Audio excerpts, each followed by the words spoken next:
Can you imagine owning an iPhone 16 and not taking full advantage of all its best camera features? I've watched a lot of reviews on YouTube recently, and there appears to be a lot of mixed feelings and misinformation about the camera upgrades this year. But after 2 weeks of my own hands-on testing, I'm here to share my thoughts on the biggest upgrades and all the little things nobody's talking about.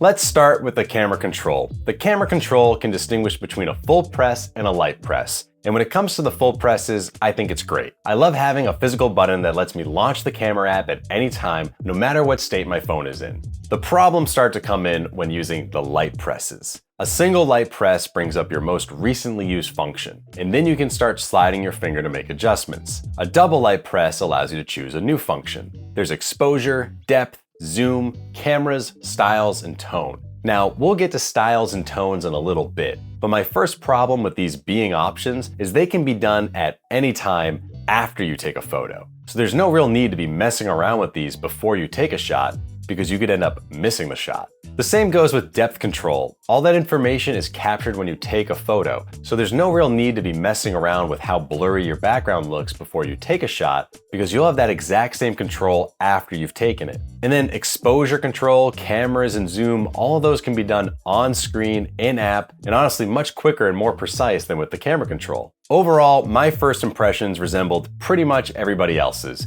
but I have found a few things that make using the camera control much better, and a few things that will make it better coming later this year. Later this year. Later this year. Later this year. So first, in the camera settings underneath camera control, you have 3 options. Clean preview is turned on by default. What this does is hide every other control on screen when you're using the camera control.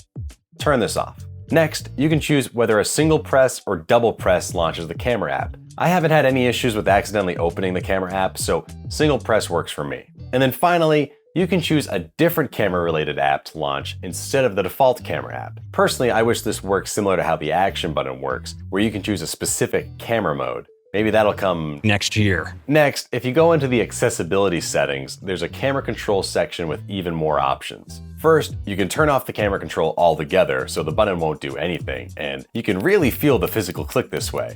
You can also turn off just the light press functionality. So now it will only do full presses, letting you still launch the camera app and take photos, but the controls menu won't be available. But ultimately, what made the camera control actually usable for me was adjusting the sensitivity of the light press to lighter. Now, that's the state of everything at the time of this recording, but there's going to be a lot more coming to the camera control via software updates very soon. The first one will fix another annoyance of mine. Even though I've gotten used to the light press, I don't like that I have to do it in order to start making adjustments. Sometimes I'll start swiping across the control expecting it to do something, and it's waiting for that light press first. But it looks like in iOS 18.1, you'll be able to perform a long swipe to start making adjustments, which I think will be so much better, especially for things like zooming in and out. Additionally, right now, the cameras menu only switches between the rear lenses, but soon the selfie camera will be added to that, which will be nice. What I'm most excited for is the next 2 things. First is the 2-stage shutter option that will lock focus and exposure on your subject. This is more akin to how a shutter button on a DSLR camera works. I'm not sure why this wasn't ready to go at launch, but it looks like something I'll actually use. The next is visual intelligence. This is the Apple Intelligence feature that will let you take a picture of something you want to learn more about. You'll access this feature by first pressing and holding the camera control, and I think this alone will help justify this button's existence.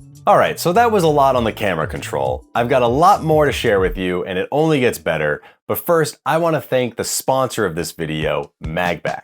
I loved my MagBak case for my iPhone 15 Pro, but now they have a new MagBak Elite case that takes things even further. Just like their previous lineup, the MagBak Elite case is completely MagSafe compatible, and it works with all MagBak accessories like their amazing wallets. But now the magnets built into the case are 3 times stronger, making your phone even more secure than it already was when mounting it to any metal surface. And the magnets are also now telescoping, which helps with uneven surfaces. There's now a finger loop built right into the case and a super convenient kickstand, which is held in place with a magnet when you're not using it. Every Elite case also includes a glass screen protector, which feels amazing. The case is even designed with a little gap specifically for this screen protector to create a seamless edge. The box the case comes in doubles as an installation tool, making it super easy to install the screen protector. There's some nice new grips along the side that make it easier to hold, and even a pinky pillow at the bottom of the case to keep your pinky nice and comfy when it's doing all the heavy lifting. You can even get an extra color set to replace all the buttons and accents with a different color to customize how it looks. Right now, you can get 15% off your entire order when you use the link down below or use the discount code NICB15. And now onto a feature that's been getting overall more positive reactions on the new iPhones: Photographic Styles. And for good reason. These are fantastic. They're way more advanced than something like a filter. Rather than applying an effect to every part of your image, Photographic Styles can take things like skin tone into account so that it only affects certain colors and parts of your image. There are 14 different styles to choose from. The first 5 are on the left, and they're tuned for skin undertones. And then the 9 off to the right have slightly more dramatic and artistic effects to them to help impact the overall mood of your image. Now, setting up Photographic Styles isn't exactly obvious. First, in Settings, Camera, Formats, you need to make sure you have High Efficiency selected instead of Most Compatible. Same goes for if you're shooting a RAW image, it has to be the HEIF version if you want to use Photographic Styles. Next, you have to take at least 4 photos with your phone before you can start using these styles. Once you've done that, open Settings, go to Camera, Photographic Styles, and you can set it up. Select your 4 photos and then choose a base style. After that, you can adjust the tone and saturation with the touchpad. Going up and down affects the tone, and going left and right affects the saturation.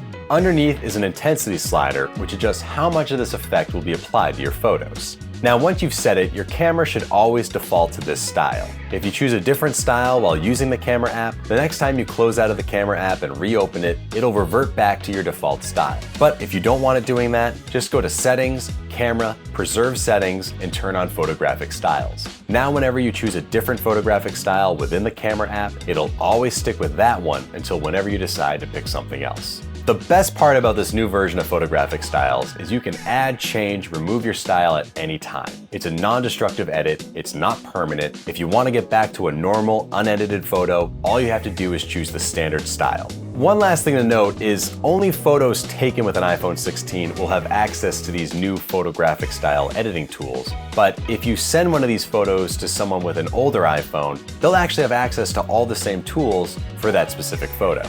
Alright, now in my opinion, all the best camera upgrades with this phone are related to video, and I don't think I've seen anyone talking about my favorite one. Let's start small with a feature coming to all iPhones running iOS 18, and that's the ability to pause a video recording. Not exactly groundbreaking technology, but it's nice to finally have it. Another great new feature in Settings under Camera, Record Sound is Allow Audio Playback. Now when you're playing audio on your phone, it won't automatically stop playing when you open the camera app, and it'll even continue playing when you start recording video.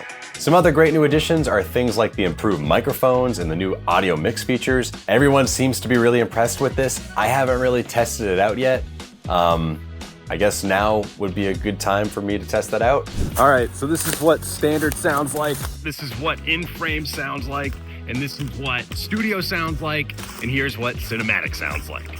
All right, great test. And of course, on the Pro models, the ability to record 4K at 120 frames per second. I saw in one video, someone mentioned this required plugging in external storage via USB-C, but that's not true. You only need to use external storage when you're shooting in ProRes in 4K at 60 or 120 frames per second. But if you're not shooting log video, you can shoot 4K 120 right on your device. I just got back from a short trip to Disney World, and I put together a video shot entirely on my iPhone 16 Pro Max in 4K at 120 frames per second that you can check out after this one. But what's the best new video feature? It's Quick Take in 4K at 60 frames per second. Essentially, whatever default video option you choose in Settings, other than 4K at 120, will now be what Quick Take records at. You can start a Quick Take video 3 different ways. First, when you're in photo mode, you can tap and hold the shutter button to start recording video. You can then slide your finger up and down to zoom in and out, but once you remove your finger from the screen, it stops recording.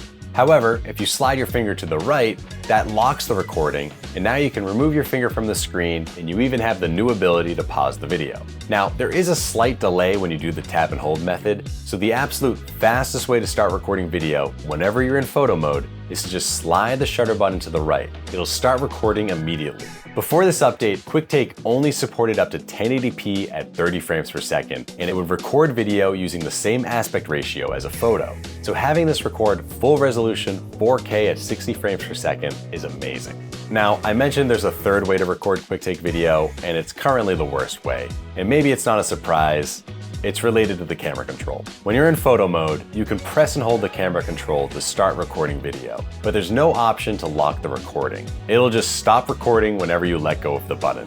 So maybe they can improve this in one of those future software updates. Coming to iPhone next year. Thanks so much for watching. If you're wondering if an iPhone 16 or 16 Pro is right for you, I explain every single upgrade you'll be receiving based on the phone you're coming from in this video right here.